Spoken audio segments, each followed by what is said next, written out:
What does it mean to see the struggle or the hurt or the pain or the fear of someone else, and how do you walk alongside them and accompany them in that in order to help stop that, to alleviate that a bit. And their ideas change the world. If we were just to open our ears and listen for a moment, our world would be different.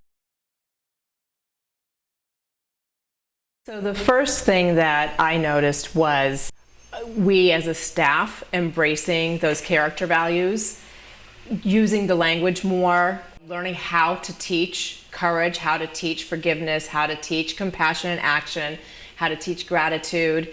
And I think the more that we teach it and the more that we use those words with these young kids, the more they end up living it every day. And that in turn allows us to live it every day as well. And so that's just how it just grows and it spreads. And it's a beautiful thing. I love everything about it. It's like what I believe in, so it's easy to do it. So it takes courage to just do this interview with you. So it's about life. I love giving the children a foundation to start with. They're very young, and I know some of the concepts are very big, but I think if we lay the foundation and expose them even to these big words, as they get older and have more experience, it'll click.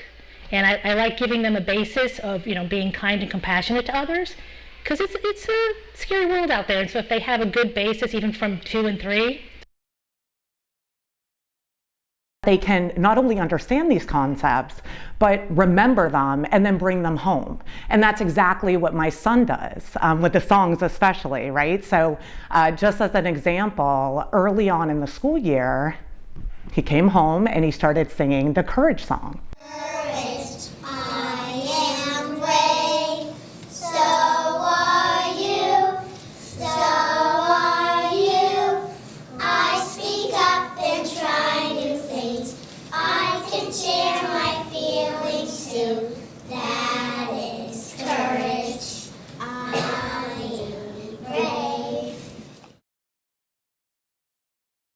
I have one daughter, Evelyn. She's been going to chapel school for 2 years.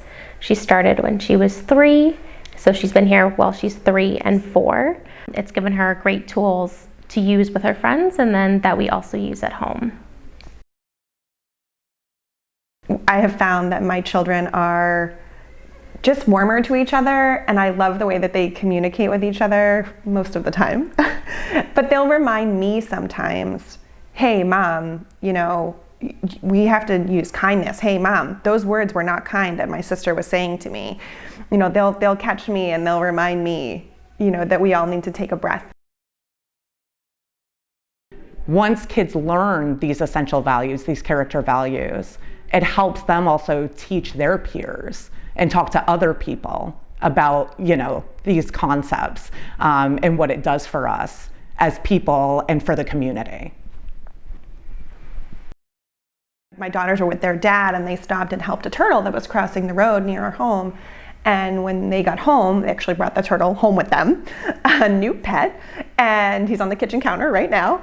And my daughter said, Mom, we helped that turtle across the road. That was compassion in action, Mom. There's Brave Breath, and that's something that we have on our kitchen fridge, and we use that all the time.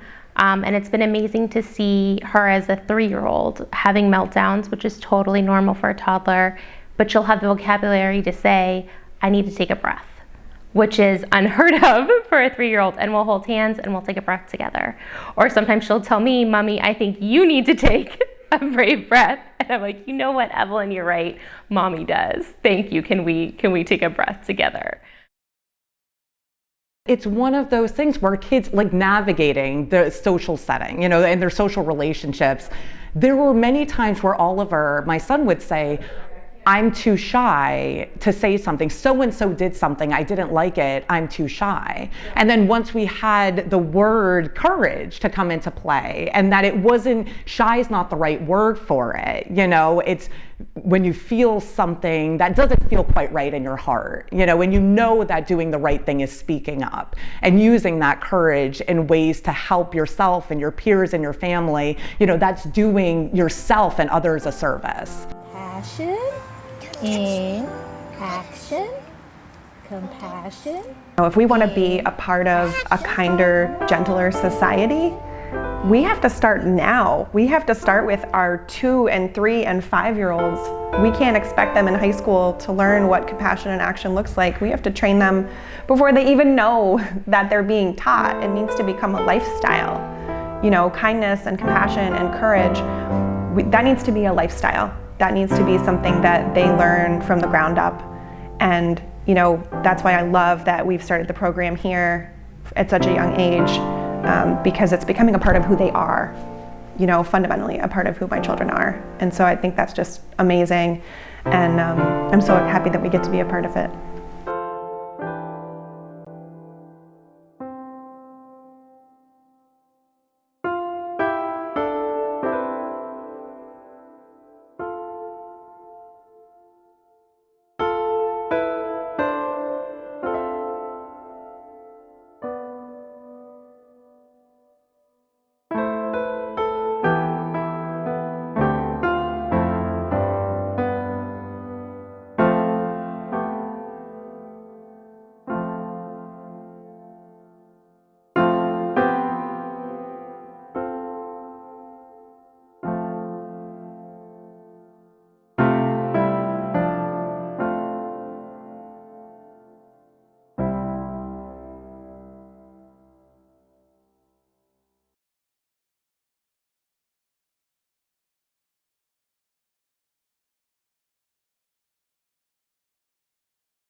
All right. So the